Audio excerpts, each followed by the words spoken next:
যদি কেউ বলে আল্লাহ সর্বত্র বিরাজমান, ও যত বড়ই পৃথিবীর শ্রেষ্ঠ আলেম হোক না কেন, ও কাফের। ও কি? কাফের। ওকে তওবা না করলেও মুরতাদ, ওকে হত্যা করা ফরজ।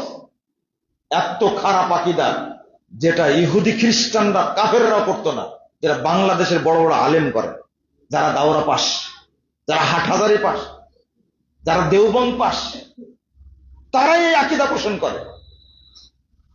একটা নবী মরেইনি, 15-16 বছর বড় গবেষণা করে বুঝেছে নবী মরেনি। তো কি হয়েছে? যদি কেউ বলে নবী মরেনি, এটা কোরআনকে অস্বীকার করা, সে কাফের।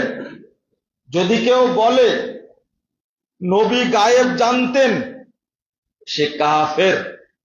যেমন যদি কেউ কবরে সেজদা দেয়, সে কি হয়ে যায়? কি হয়ে যায়? মুশরিক হয়ে যায়, কাফের হয়ে যায়। সেজদা একমাত্র করতে হবে কাকে? আল্লাহ। এটা তো বুঝেন।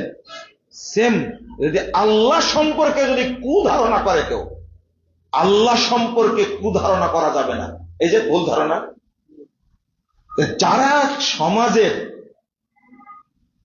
ইমাম সুফিয়ান সাউরি বলছেন, আলেমদেরকে লক্ষ্য করে বলছেন, তোমরাই তো সমাজের লবণ, তোমরাই সমাজের কি লবণ দিয়ে পরিষ্কার করে না। লবণ যদি নষ্ট হয়ে যায়, তাকে পরিষ্কার করবে কি দিয়ে? বুঝেননি কথা? আপনার বাড়িতে লবণ নিয়ে আসছেন, লবণ নষ্ট হয়ে গেছে, কি দিয়ে পরিষ্কার করবেন নাকি? হ্যাঁ, লবণ পরিষ্কার করা যাবে? করে দেখেন না হয় কিনা পরিষ্কার। লবণের মধ্যে বিষ পড়েছে, পরিষ্কার করবে কি দ্বারা? বলছেন আলেমরাই হলেন দেশের লবণ।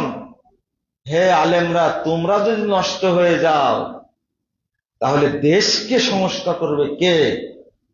বড় বড় মাদ্রাসা থেকে হাজার হাজার দাওরা পাস মৌলবী বের হচ্ছে, আল্লাহ সম্পর্কে, রাসূল সম্পর্কে, দিন সম্পর্কে তাদের আকীদা এইরকম, তাহলে ওরা কি দেশ সংস্কার করতে পারবে?